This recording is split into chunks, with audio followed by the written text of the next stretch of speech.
വിശ്വനാഥൻ നമുക്കൊപ്പം ചേരുന്നു. വലിയ ഒരു ഉത്സവ സീസണിലേക്ക് കടക്കുന്ന സമയമാണ്. കേരളത്തിലെ സ്വർണ്ണ വിപണിയെ സംബന്ധിച്ചിടത്തോളം വിഷുവും അക്ഷയതൃതീയയും ഒക്കെ വരുമ്പോൾ ഈ രീതിയിൽ സ്വർണത്തിന് വില കൂടുന്നത് അത് സെയിൽസിനെ ബാധിക്കുമെന്നുള്ള ഒരു ആശങ്ക നിങ്ങൾക്കുണ്ടോ? എല്ലാരും വെയിറ്റ് ചെയ്യുകയാണ് ഒന്ന് സെറ്റിൽ ആകാൻ വേണ്ടിട്ട്. ഇത് എന്തോ ബാക്കിൽ എന്തോ വേറെ ഇതുണ്ട്, ശരിക്ക് റിപ്പീറ്റേഷൻ വരുന്നുണ്ട്. ശരിയാക്കാമോ? അദ്ദേഹത്തിന്റെ ഫോണിൽ എക്കോ ഉണ്ടെന്നോ? ഇപ്പോൾ താങ്കൾക്ക് കേൾക്കാമോ? അതോ പറയുന്നത് തന്നെയാണോ തിരിച്ചു കേൾക്കുന്നത്? ഹലോ, റേറ്റ് കൂടി വരികയാണ്.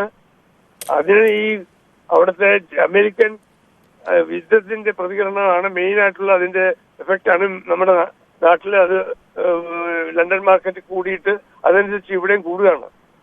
അത് ആൾക്കാര് ഇത് റേറ്റ് കൂടുന്നതനുസരിച്ച് അവർക്ക് ഇപ്പൊ അക്ഷയതൃതീയ വരികയാണ്, ഈ വിഷു വരികയാണ്, അതിനൊക്കെ മേടിക്കാൻ വേണ്ടി വെയിറ്റ് ചെയ്യുമ്പോഴാണ് ഇങ്ങനൊരു രീതി വരുന്നത്. അക്ഷയതൃതീയക്ക് ഇനിയും കുറെ ദിവസമുണ്ട്, പക്ഷെ വിഷുവിന് ഒന്നും ചെയ്യാൻ പറ്റില്ല.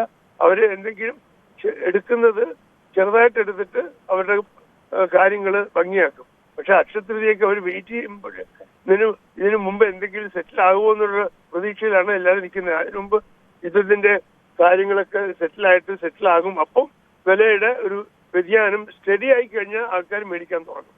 അതിനുള്ള വേണ്ടി അക്ഷയതൃതീയക്ക് വേണ്ടി എല്ലാവരും അഡ്വൈസ് ചെയ്യാൻ തുടങ്ങിയിട്ടുണ്ട്.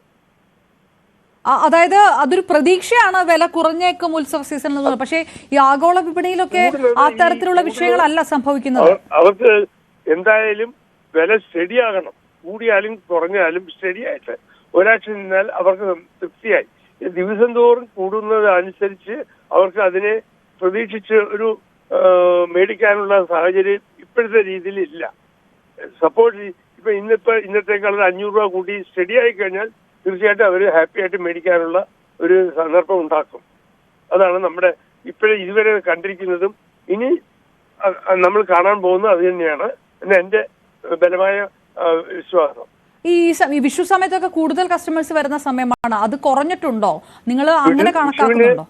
വിഷുവിന് മേടിക്കുന്നത് സാധാരണ കൈനീട്ടം കൊടുക്കലാണ്. സ്വർണം മേടിക്കുന്നത് അവര് വളരെയധികം ഇമ്പോർട്ടൻസ് കൊടുക്കുന്നില്ല. പക്ഷെ ചിലര് വിഷു കൈനീട്ടം കിട്ടിയാൽ ഉടനെ അതെല്ലാം ചേർത്ത് സ്വർണത്തിന്റെ എന്തെങ്കിലും മേടിക്കുന്ന ഒരു രീതി ഉണ്ടായിരുന്നു. ഇപ്പൊ അത് അക്കാലത്തേക്ക് മേടിക്കുന്നത് സ്റ്റോപ്പ് ചെയ്യുമെന്നാണ് എന്റെയൊക്കെ മനസ്സിലുള്ള ഒരു പ്രതീക്ഷ. Right. Doctor B Govindan Bhima ജ്വല്ലേഴ്സിന്റെ പ്രതികരിച്ചത് വളരെ നന്ദി. ശ്രീ നിർമ്മൽ ഇബ്രഹാം, അതായത് ഇത് ഉപഭോക്താക്കളുടെ ഒരു തീരുമാനത്തെ കൂടെ ഇത് സ്വാധീനിച്ചിട്ടുണ്ട് എന്ന് കൂടിയാണല്ലോ ഭീമ ജ്വല്ലേഴ്സ് കൂടി പറയുന്നത്. അതായത് കൂടുതൽ കസ്റ്റമേഴ്സ് വരാതെ ആവുക, അങ്ങനെ ഒരു സാധ്യതയുണ്ട്.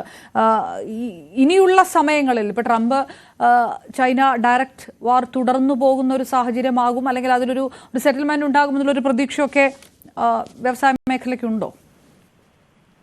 ഇത് തുടർന്ന് പോയി കഴിഞ്ഞാൽ നാച്ചുറലി ആ വോളറ്റാലിറ്റി ഇതിനെ പ്രൈസ് മുന്നോട്ട് കൊണ്ടുപോകുള്ളൂ. കാരണം തുടർന്ന് പോയി കഴിഞ്ഞാൽ 2-3 കാര്യങ്ങൾ സംഭവിക്കാൻ ഇടയുള്ളൂ. കൂടുതൽ രാജ്യങ്ങൾ US-ന്ന് ഗോൾഡ് റിസർവ് പിൻവലിക്കും. ലോകത്തുള്ള എല്ലാ സെൻട്രൽ ബാങ്കുകളും അവരുടെ ഗോൾഡ് റിസർവ് കൂട്ടും. ഈ 2 സാഹചര്യവും ഇൻഡിക്കേറ്റ് ചെയ്യുന്നത് ഗോൾഡിന്റെ പ്രൈസ് കൂടാനാണ്. പിന്നെ നമ്മൾ ഹിസ്റ്റോറിക്കലി എടുത്ത് നോക്കിക്കഴിഞ്ഞാൽ കഴിഞ്ഞ 25 വർഷത്തിൽ ആകെ 2 തവണ ഗോൾഡിന്റെ പ്രൈസ് ഇടിഞ്ഞിട്ടുള്ളൂ. ഹിസ്റ്റോറിക്കലി തന്നെ ഗോൾഡിന് അങ്ങനെ ഒരു നെഗറ്റീവ് ട്രെൻഡ് വന്ന 2 വർഷങ്ങളേ ഉള്ളൂ. മാത്രമല്ല മാർച്ച് മുതൽ ട്രെൻഡ് നോക്കിക്കഴിഞ്ഞാൽ മാർച്ചിലും ഏപ്രിലും ആണ് ഈ ടാരിഫ് വാറിനെ കുറിച്ചുള്ള ഇൻഡിക്കേഷൻസ് ട്രംപും ചൈനയും അങ്ങോട്ടും ഇങ്ങോട്ടൊക്കെ പറയാൻ തുടങ്ങിയത്. 16% വർധനമാണ് കഴിഞ്ഞ ഏപ്രിലിൽ തുടങ്ങിയതേ ഉള്ളൂ. 40 ദിവസം കൊണ്ട് 16% വർധനം ഉണ്ടായിരിക്കുന്നത്. അതുകൊണ്ട് സൂചനകൾ കാണിക്കുന്നത് ഇത് തുടർന്ന് പോയി കഴിഞ്ഞാൽ തീർച്ചയായിട്ടും കൂടും. പക്ഷെ എന്തെങ്കിലും രീതിയിൽ സ്റ്റേബിൾ ആയി കഴിഞ്ഞാൽ, ഇപ്പൊ ഫോർ എക്സാമ്പിൾ ഈ ഒരു ടാരിഫ് വാറിൽ സ്റ്റെബിലിറ്റി വരണം, ഇനി ഫർദർ ഡിസ്കഷൻ ഇല്ലാതെ ഇനി കൂട്ടുന്നില്ല എന്നൊരു സ്റ്റെബിലിറ്റി വന്നു കഴിഞ്ഞാൽ ഒരു പക്ഷേ പ്രൈസ് നിലനിൽക്കാൻ സാധ്യതയുണ്ട്. അങ്ങനെ വന്നാലേ ഉള്ളൂ ആളുകൾ മേടിക്കാൻ സാധ്യതയുള്ളൂ. കാരണം സാധാരണക്കാരൻ ഇപ്പം സെൻട്രൽ ബാങ്കുകളെ സംബന്ധിച്ചിടത്തോളം വലിയ ഇഷ്യൂ അല്ല ടൺ കണക്കിന് സ്വർണം മേടിച്ചു. സാധാരണക്കാരനെ സംബന്ധിച്ചിടത്തോളം ഒരു പവൻ സ്വർണം മേടിക്കുന്ന 70,000 മേലെയാണെന്ന് പറയുമ്പോൾ അത് തീർച്ചയായിട്ടും അവരെ എഫക്ട് ചെയ്യും. വളരെ നന്ദി. ശ്രീ നിർമ്മൽ ഇബ്രഹാം കൂടിയാണ് പ്രതികരിച്ചത്. ഏതായാലും സ്വർണ്ണ വിപണി ആശങ്കയിലാണ്. അതായത് ഉപഭോക്താക്കളെ അകറ്റിയേക്കും ഈ ഉത്സവ സീസണിൽ എന്നൊരു ആശങ്കയുണ്ട്. ഇതൊന്ന് സ്റ്റെബിലൈസ് ചെയ്യാനുള്ള കാത്തിരിപ്പ് കൂടിയാണ് വിപണിയിലുള്ള പ്രമുഖർ പ്രതികരിക്കുകയും ചെയ്തത്. 70,000 കടന്നിരിക്കുന്നു സ്വർണം ഒരു പവന്റെ വില.